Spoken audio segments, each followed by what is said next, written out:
সব অনেক ভালো আছেন। জি, আলহামদুলিল্লাহ আপনার দোয়ায় আমার ভালো আছে। তো আপনাদের মাঝে একটি ভিডিও নিয়ে আসলাম। তো ভিডিওটি হইতেছে বইটির নাম হইতেছে সাহসী আলমদের গল্প। আচ্ছা, গল্পের নাম হইতেছে উত্তপ্ত কড়াইয়ের সাহসের স্মরণ।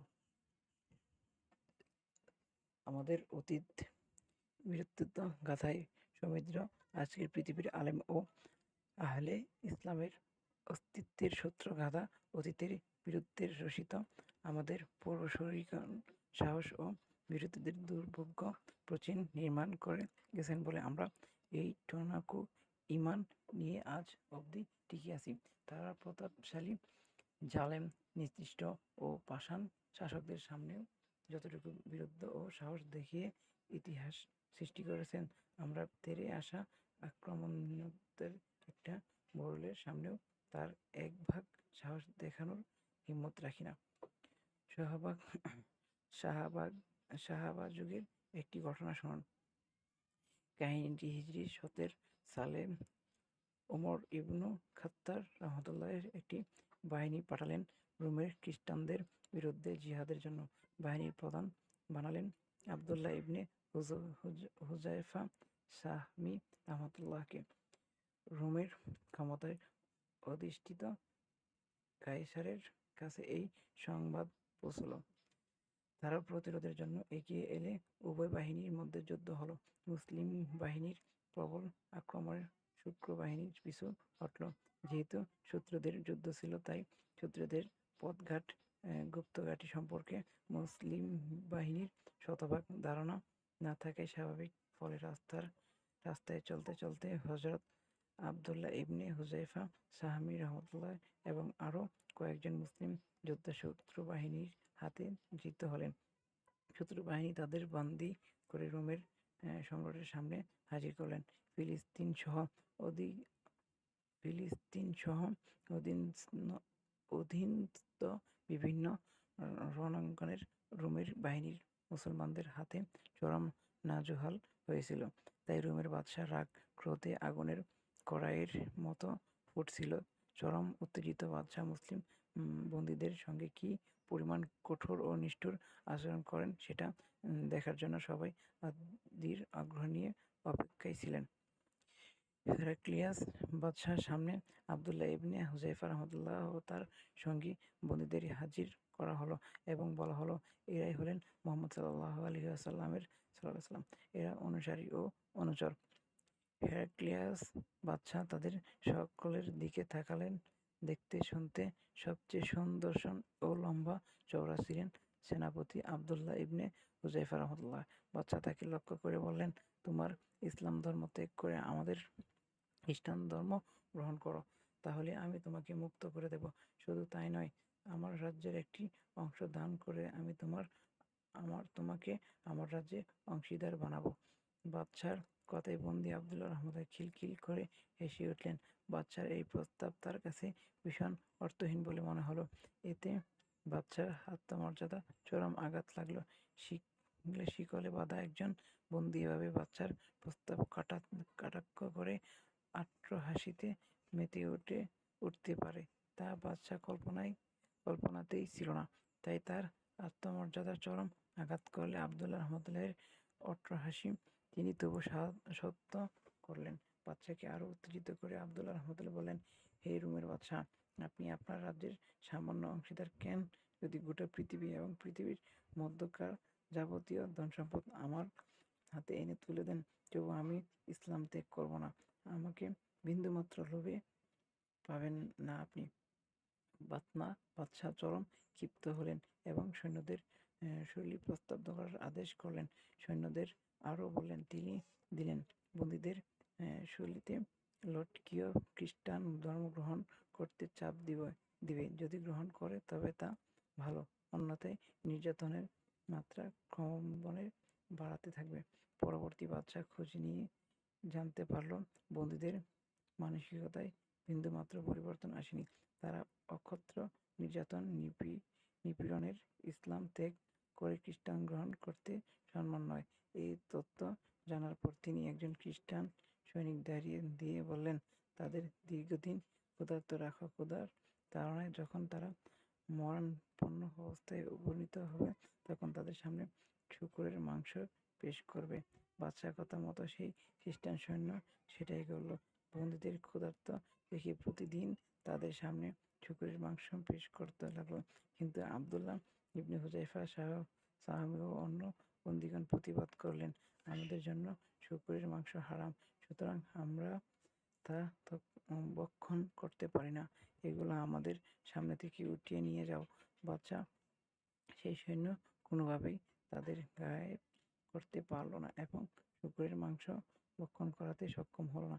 এমনকি তারা মৃত্যুগ্রহণ গণলেও তাতে তার আনরয় থাকলেন। শেষ পর্যন্ত অপরাগ হয়ে সেই সৈন্যটি বাদশাকে বিস্তারিত ঘটনা জানালেন। বাদশা তখন বললেন, আচ্ছা, তারা যে খাবার খেতে চায় সেই খাবার খেতে দাও, তবে পানি দিবে না। বরং খাবার খাওয়ার পর যখন প্রচণ্ড পিপাসায় কাতর হবে তখন তাদের সামনে শরাব পেশ করবে। কিন্তু কারা ছিলেন? তারা ছিলেন স্বয়ং নবীজির হাতে প্রশিক্ষণ ও দীক্ষাপ্রাপ্ত আকাশের নক্ষত্রতুল্য আলোর প্রদীপ, যারা ছিলেন পরবর্তী বিশ্বজাহানের জন্য নমুনা। তাই তারা পরবর্তীর জন্য ইতিহাসের মালিন করে যাননি। তাদের আচরণে যেন আগত মুসলিম জাতির মাথা নত করতে না হয়, সেজন্য নিজেদের উৎসর্গ করে গেছেন। বাস্তব আল্লাহ তাআলা যাদেরকে নমুনা ও আদর্শের মর্যাদার অনির্দিষ্ট করেন, তাদের দ্বারা ইতিহাসের রাঙ্গান গৌরবের রঙের ছটা ধারা। তাই তাদের ইতিহাস পাঠ করে মানুষ শিহরিত হয়। নিজের পূর্বপুরুষদের জীবিত কাহিনীগুলো পরবর্তী জীবন গতি ও ছন্দ সৃষ্টি করে। নিজের কিছু করতে না পারলেও পূর্বসূরীদের ইতিহাস পাঠ করে আতুল হয়।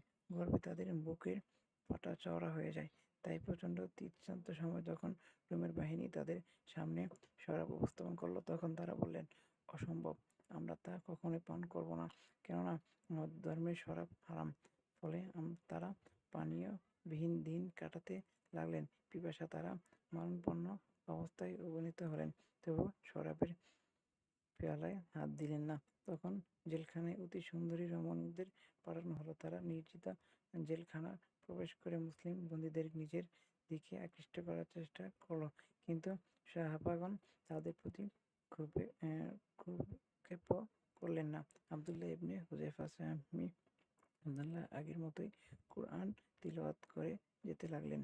ফলে সুন্দরী রমণী পরাজয়ের গ্লানি ও ব্যর্থতা নিয়ে জেলখানা থেকে বের হয়ে গেল।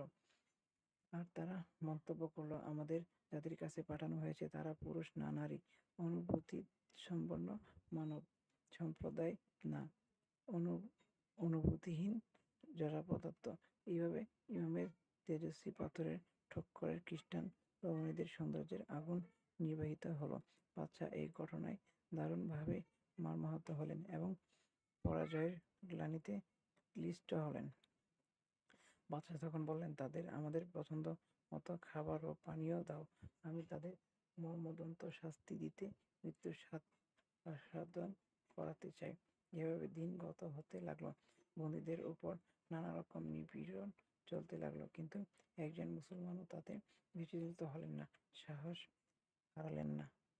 এরপর একদিন বাদশা আগুন প্রজ্বলিত করার আদেশ করলেন।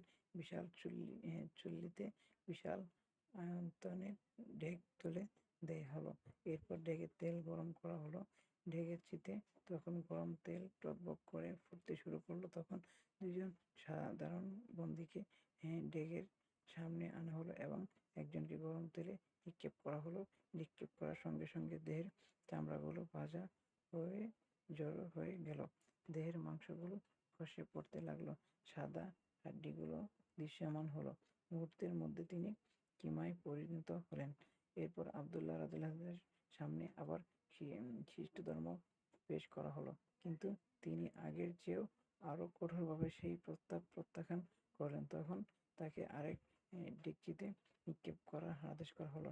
এই আদেশের পর তিনি শুরু করলেন। এতক্ষণ পর্যন্ত তার মুখে চেহারা যে অনারতা ও অবিচলতা দেখা যাচ্ছিল, সেই মুখে কান্না দেখে বাদশাকে সংবাদটা জানানো হলো। সংবাদ পেয়ে তিনি উৎফুল্ল হলেন এবং তার কাছে আবার খ্রিস্ট ধর্ম পেশ করলেন। আবদুল্লাহ রহমতুল্লাহ আবারও তার সেই প্রস্তাব ঘৃণা ভরে প্রত্যাখ্যান করলেন। তখন বাদশাহ বললেন, তখন তুমি কাঁদছিলে কেন? আব্দুল্লাহ রহমতুল্লাহ জবাবে বললেন, আমি এজন্য কাঁদছি যে আমার গরম তেলে নিক্ষেপ করা হবে, আমি মুহূর্তের মধ্যে শহীদ হয়ে যাব। কিন্তু আফসোস হলো, আমি মাত্র একটি প্রাণ সে বিসর্জন করেই নিস্তব্ধ হয়ে যাব। অথচ যদি আমার শরীর যে পরিমাণ চুল ও পশম আছে সেই পরিমাণ প্রাণ থাকতো থাকতো আর প্রতিটি প্রাণকে নিঃশেষ করার জন্য আমাকে হাজার বার এই গরম তেলে নিক্ষেপ করা হতো, তবে কতই না ভালো হতো। আমার এই আশা পূরণ হবে না এবং মাত্র একটিবার শহীদ হতে পারবো জেনে দুঃখে রোধ করছি। আব্দুল্লাহ রহমতুল্লাহ এর কথা শুনে বাচ্চা কিছুক্ষণের জন্য স্তব্ধ হয়ে গেলেন। এমন অসীম সাহস ও বীরত্বের ইতিহাস মুসলমান ছাড়া আর কারো দ্বারা কোনো কালে রচিত হয়েছে কিনা তা চিন্তা করতে লাগলে কিন্তু ইতিহাসের পাতায় এর কোনো দৃষ্টান্ত খুঁজে পেলেন না। চোখের সামনে এসব দৃশ্য দেখে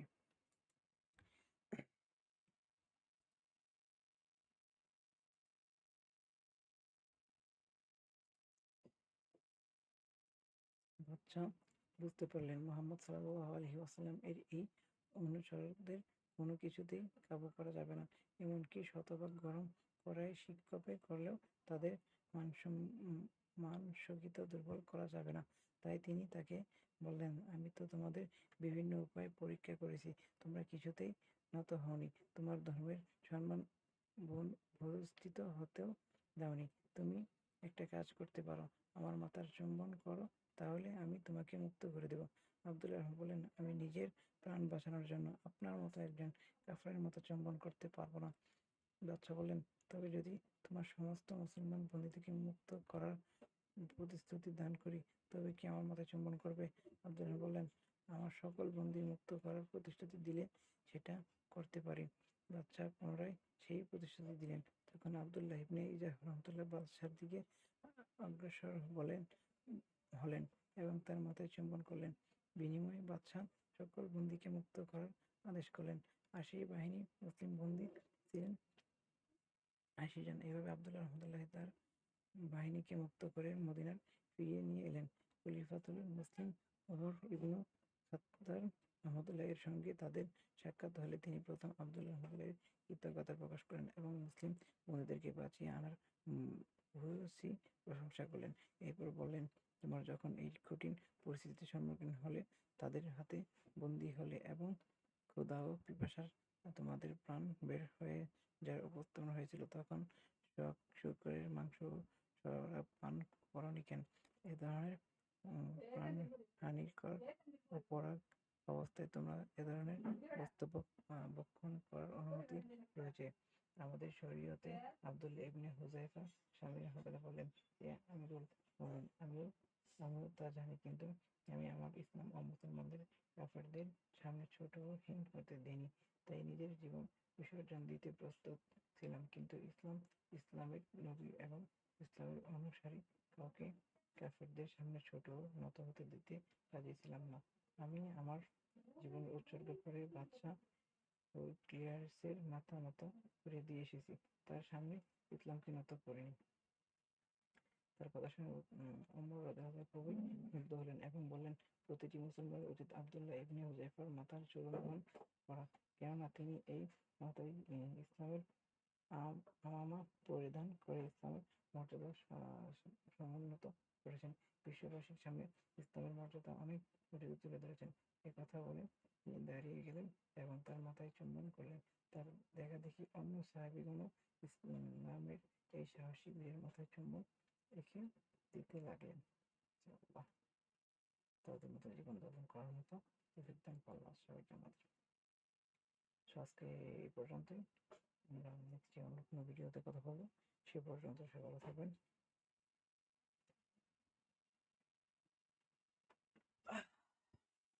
তো আল্লাহ হাফিজ, সবাই ভালো থাকবেন।